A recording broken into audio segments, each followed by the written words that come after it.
Bonjour, nous sommes en direct du Big Bang Echo du Figaro, Salvagram à Paris, avec Gaspard Koenig, fondateur du think tank Génération Libre. Gaspard Koenig, bonjour. Bonjour. Que répondez-vous à ceux qui disent que les auto-entrepreneurs, qui font partie des travailleurs qui se multiplient aujourd'hui, qui sont des salariés déguisés? En fait, je pense que c'est une vraie question.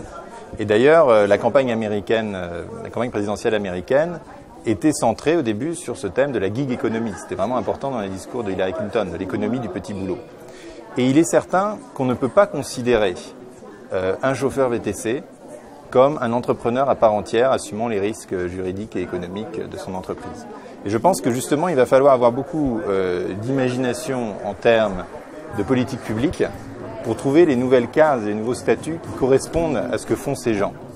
On ne peut pas simplement rester dans l'opposition binaire dans laquelle nous sommes aujourd'hui. Vous avez d'un côté, soit vous êtes salarié, soit vous êtes entrepreneur, puis alors là, vous n'avez aucun droit, vous êtes hors du champ de la politique sociale. Je pense qu'il va falloir définir de nouveaux droits, de nouvelles zones.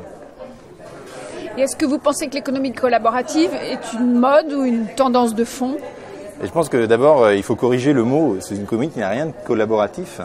Et je suis très étonné de la rhétorique finalement du partage qu'on a mis autour de cette économie qui est du pur capitalisme, de l'ultra-capitalisme, où tout devient capital, où contrairement à ce qu'on dit, le rôle de la propriété privée dans les transactions n'a jamais été aussi important.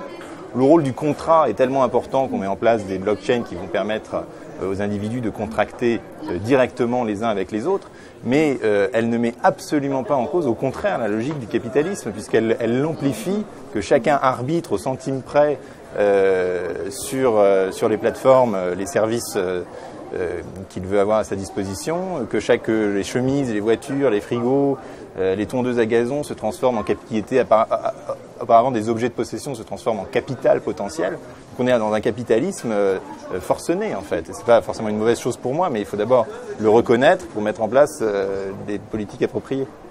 Merci beaucoup Gaspard Koenig. Merci.